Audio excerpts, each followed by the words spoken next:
Hello children, welcome to my class, High Secondary, Second Year Arts, Section A, Section B and Section C. Today I will be teaching you the poem Ozymandias of Egypt, written by Percy Bysshe Shelley. Alright, so I will give you line by line and word by word explanation. So please pay attention. I'll read the line and then I will explain the poem. So the first line of the poem is, I met a traveler from an antique land. So the poet himself is I here, and he is saying that he met a traveler. Okay, and who is a traveler? A person who moves from one place to another. So the poet met a traveler who moves from one place to another. Okay, from an antique land, and the traveler is from an antique land. What is an antique land now? Antique land means a historical place. In Sibsagar, there's a lot of historical monuments, right, in Assam, Sibsagar. So similarly, the Sibsagar is also can be called as antique land.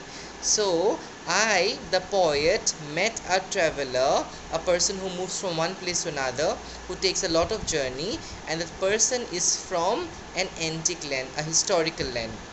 Who said? And the person said to the traveler, the person said to the poet that two vast and trunkless legs of stone stand in the desert. Okay, so the poet had been told by the traveler is telling to the poet that he saw two vast, huge legs of stone. Okay, but no body, only legs, standing in the desert. So two legs of someone is standing in the desert. Near them on the sand, half sunk, a shattered visage lies. And near the two legs, okay, a shattered visage means a face, lies. That means that was a monument of King Ozymandias, which was made long back, and now it became too old. Slowly and gradually the monument break down into pieces. So the head of the king fell down, and now the head is half under the sand and half outside, and this head is known as visage. So the visage is half underground and the visage is half out of the ground. Do you understand me what I mean to say?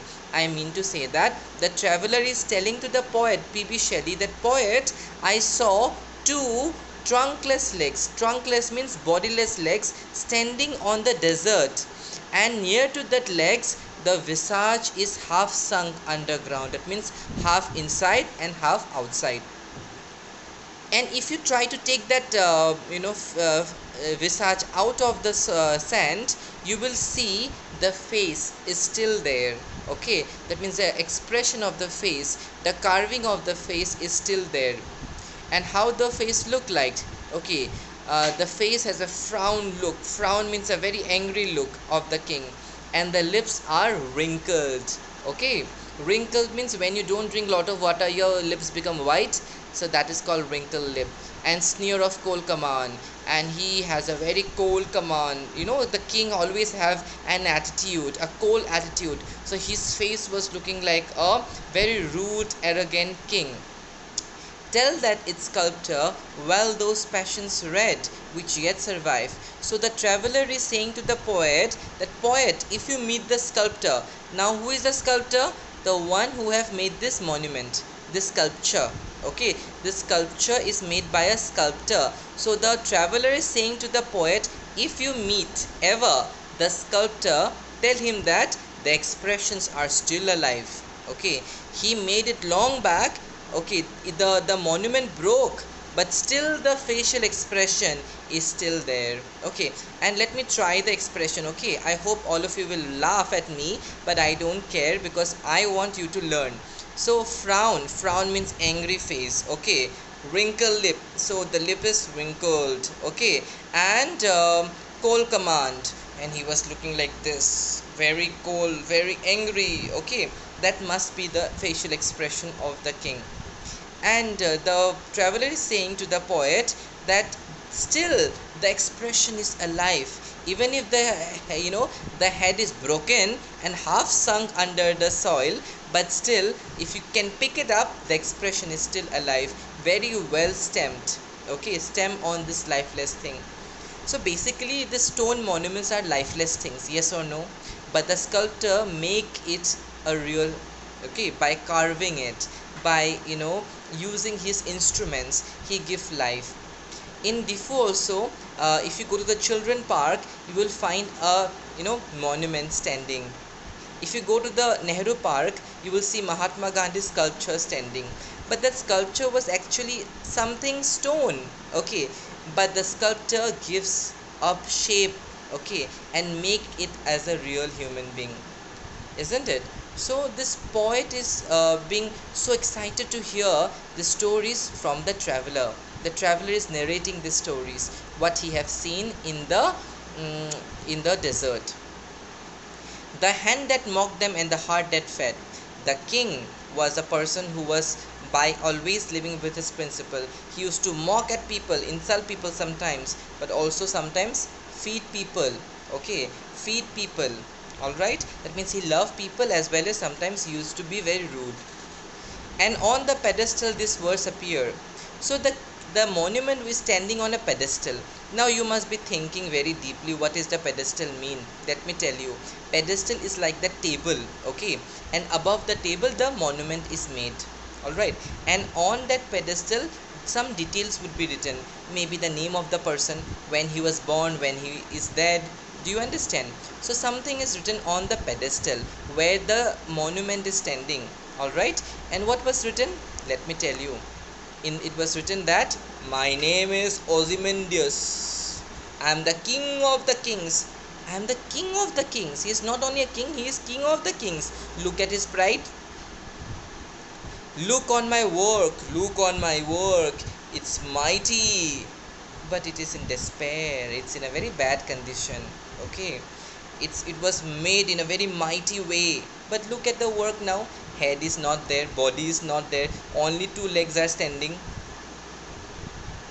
Okay, nothing beside remains round the decay. That means around that particular sculpture of Ozymandias, sculpture means murti, okay. Around that murti, the sculpture of Ozymandias, nothing beside remains. There is nothing, only desert. If there was a town or city, all got vanished. Have you ever heard about Mohenjo-daro, Harappa civilization?